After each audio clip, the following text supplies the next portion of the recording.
Shalom keluarga damai, kita telah memasuki hari ke-32 dari 40 hari masa perenungan Prapaskah kita. Di hari ini, Kamis 25 Maret 2021. Tema perenungan kita hari ini adalah kesatuan hati dengan kerendahan diri. Mari kita awali perenungan kita dengan sebuah pujian Satukan Kami.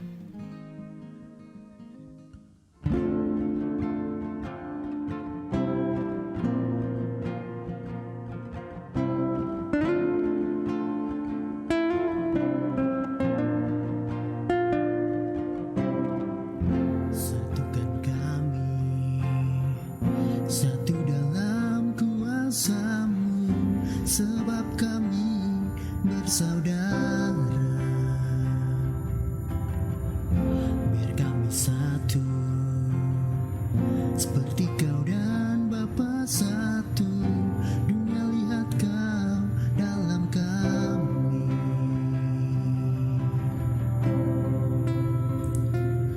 Jadikan kami sehati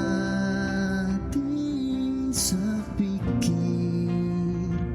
biar kehendak-Mu jadi untuk menyatakan rahmat-Mu. Jadikan kami satu.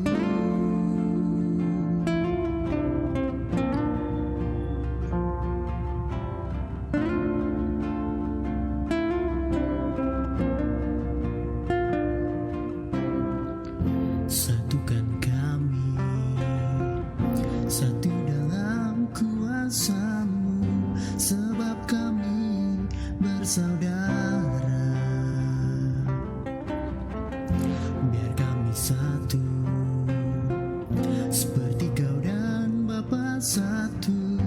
Dunia lihat Kau dalam kami.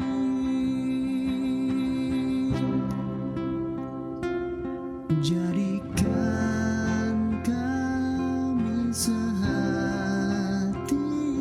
sepikir, biar kehendak-Mu jadi untuk menyatakan rahmat-Mu. Jadikan kami satu. Jadikan kami sehati sepikir, dan kehendak-Mu jadi untuk menyatakan rahmat-Mu. Jadikan kami satu. Jadikan kami satu.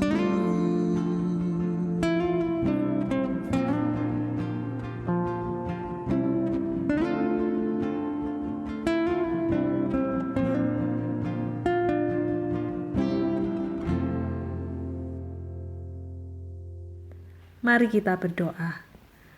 Tuhan Allah Bapa kami, merupakan sebuah kerinduan kami untuk hidup seturut kehendak-Mu. Karena itu kami membutuhkan tuntunan-Mu melalui firman Tuhan. Kami membuka hati kami untuk dituntun oleh firman-Mu. Di dalam nama Tuhan Yesus kami berdoa. Amin. Filipi 2 ayat 1 hingga 11 adalah nas bacaan kita pada hari ini. Saya akan membacakannya buat kita sekalian. Filipi 2 ayat 1 hingga 11, LAI memberikan judul Nasihat supaya bersatu dan merendahkan diri seperti Kristus. Jadi, karena dalam Kristus ada nasihat, ada penghiburan kasih, ada persekutuan roh, ada kasih mesra dan belas kasihan, karena itu sempurnakanlah sukacitaku dengan ini.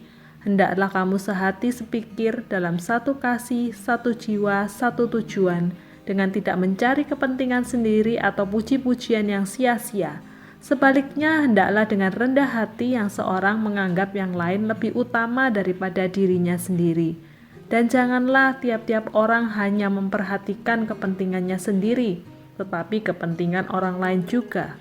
Hendaklah kamu dalam hidupmu bersama menaruh pikiran dan perasaan yang terdapat juga dalam Kristus Yesus, yang walaupun dalam rupa Allah tidak menganggap kesetaraan dengan Allah itu sebagai milik yang harus dipertahankan, melainkan telah mengosongkan dirinya sendiri dan mengambil rupa seorang hamba dan menjadi sama dengan manusia. Dan dalam keadaan sebagai manusia, ia telah merendahkan dirinya dan taat sampai mati, bahkan sampai mati di kayu salib. Itulah sebabnya Allah sangat meninggikan dia dan mengaruniakan kepadanya nama di atas segala nama, supaya di dalam nama Yesus bertukuk lutut segala yang ada di langit dan yang ada di atas bumi dan yang ada di bawah bumi, dan segala lidah mengaku Yesus Kristus adalah Tuhan, bagi kemuliaan Allah Bapa. Demikianlah bacaan firman kita pada hari ini. Keluarga damai, pernahkah Anda melihat sekawanan angsa yang terbang di angkasa? Jika Anda perhatikan, mereka akan terbang dengan formasi berbentuk huruf V menyamping. Hal tersebut bukanlah suatu kebetulan atau mereka hanya iseng saja, tapi ada tujuannya. Dengan formasi tersebut, maka kepakan burung yang ada di depan akan menghasilkan kibasan angin yang membuat burung yang terbang di belakangnya terbang dengan lebih ringan karena terkena hembusan angin burung yang ada di depannya. Dan mereka akan berganti-gantian untuk berpindah posisi. Apabila yang di depan sudah lelah, dia akan mundur ke belakang dan angsa yang di belakang akan menggantikan posisi di depan. Demikian seterusnya, sehingga akhirnya rombongan angsa tersebut dapat kuat di dalam menempuh perjalanan yang jauh dan mereka bisa mencapai tujuan yang jauh dari perjalanan mereka. Keluarga damai, betapa indahnya kesatuan angsa-angsa tersebut. Setiap melihat rombongan angsa tersebut yang terbang di angkasa dengan formasi itu, maka saya pun sangat terkagum-kagum. Namun bagaimanakah ketika kita merefleksikan hal tersebut dalam kehidupan kesatuan di antara kita sebagai umat percaya, sebagai gereja Tuhan? Saudaraku, hidup bersama seharusnya menghasilkan sesuatu yang indah. Akan tetapi kenyataannya tidaklah semudah itu. Kadangkala ketika kita hidup bersama antara teman, kenalan, tetangga, bahkan saudara-saudara, bahkan saudara seiman dapat berubah menjadi saingan atau lawan yang kita anggap menjadi ancaman bagi posisi kita. Hubungan baik dapat berubah menjadi permusuhan, percecokan, bahkan perselisihan.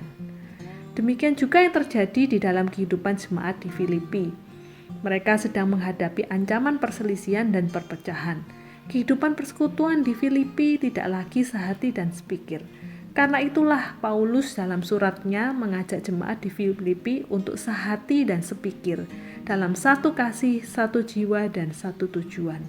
Bahkan dalam pasal 4 ayat yang kedua, secara jelas Paulus menyebutkan supaya jemaat sehati dan sepikir di dalam Tuhan. Itu berarti bahwa perselisihan dan percecokan sangat mengancam keutuhan jemaat yang dibangun dari hasil pemberitaan Injil Paulus ini. Ketika situasi ancaman perpecahan terjadi, Rasul Paulus saat itu sedang berada di dalam penjara. Paulus dipenjarakan karena pemberitaan Injil. Waktu itu Paulus juga sedang berhadapan dengan lawan-lawannya yang ingin menjatuhkannya dan menghambat Injil Kristus. Tapi Rasul Paulus tidak mendiamkan keadaan di Filipi. Paulus tidak mau pemberitaan Injil yang telah ditaburkan menjadi sia-sia. Jika demikian, bukan hanya Paulus yang menjadi malu, tetapi Kristus pun dipermalukan. Itulah sebabnya Paulus mengatakan bahwa jemaat di Filipi harus sehati dan sepikir untuk menyempurnakan sukacita Paulus, walaupun Paulus berada di dalam penjara. Paulus mengajak jemaat di Filipi untuk sehati dan sepikir dengan tidak mencari kepentingan sendiri atau puji-pujian yang sia-sia. Dalam hidup bersama sering muncul kecenderungan untuk mencari pujian. Bahkan tidak sedikit orang yang bekerja keras di dalam gereja, dia mengikuti banyak kegiatan, rajin pelayanan, tapi tujuannya adalah untuk mencari pujian bagi diri sendiri. Bahkan ada orang-orang yang mungkin merasa tanpa saya kegiatan ini tidak akan berhasil. Atau karena sayalah maka kepanitiaan ini, maka kegiatan ini bisa sukses. Saudaraku, orang yang mencari pujian bagi diri sendiri adalah orang yang belum sehati sepikir. Paulus mengajak jemaat di Filipi untuk sehati dan sepikir dengan cara bersikap rendah hati dan mengutamakan kepentingan orang lain lebih dari kepentingan pribadi. Ini tidak mudah, ini juga sulit, sebab sebagai manusia umumnya cenderung untuk mencari penghormatan dan harga diri.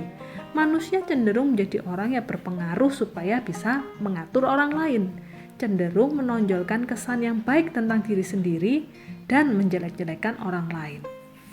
Paulus mengajak jemaat di Filipi untuk sehati dan sepikir dalam hidup bersama dengan cara apa? Dengan menaruh pikiran dan perasaan seperti yang terdapat pada Kristus. Jadi polanya adalah pada Kristus yang mengosongkan diri. Kristus yang seharusnya mulia dan benar. Dia mengutamakan kepentingan dan keselamatan manusia yang berdosa. Kristus yang memiliki kedudukan istimewa tidak meminta perlakuan istimewa. Kristus tidak mengingini kehendaknya sendiri. Dia mengingini kehendak Bapanya. Yesus bukan saja melayani orang lain, bukan saja menyembuhkan orang sakit atau membangkitkan orang mati, tetapi bahkan juga Yesus memberi dirinya sendiri untuk mati di kayu salib bagi kita semua. Saudaraku, salib bukan saja lambang kasih dan pengampunan, tapi juga lambang pemberian diri. Suatu bentuk pemberian diri yang tidak memperhitungkan harga diri. Adakah di antara kita mampu seperti itu? Memberi waktu, memberi uang, memberi bakat, sampai memberi diri untuk kepentingan pelayanan dan persekutuan, padahal kita tidak menerima apa-apa sebagai imbalannya. Bahkan mungkin justru harga diri kita harus dikorbankan. Zaman sekarang gaya hidup seperti ini tentu saja akan dipandang orang bodoh. Gaya hidup seperti ini melawan arus kelasiman. Bukankah semua orang justru berpola hidup mengarah kepada kepentingan diri sendiri? Apa yang paling menguntungkan bagi dirinya itulah yang dianggap hebat bagi dunia. Sesungguhnya gaya hidup mengosongkan diri dan memberi diri seperti Kristuslah yang dianggap bodoh oleh dunia. Disitulah justru letak kekuatan pelayanan Yesus. Itulah yang membuat Allah meninggikan Yesus dan mengaruniakan kepadanya nama di atas segala nama. Yesus yang merendahkan diri ditinggikan oleh Allah. Marilah kita memuliakan Allah dalam hidup kita dengan hidup sehati, sepikir, mengosongkan diri seperti teladan Kristus bagi kita. Amin. Mari kita berdoa. Tuhan Allah Bapa kami, saat ini kami rindu untuk kami hidup serupa semakin hari seperti Engkau ya Tuhan. Ajarlah kami untuk menjadi orang-orang yang mau merendahkan diri kami Tuhan. Sehingga kami tidak hanya mencari kepentingan diri kami sendiri, tapi kami sungguh boleh memuliakan Tuhan di dalam kehidupan kami.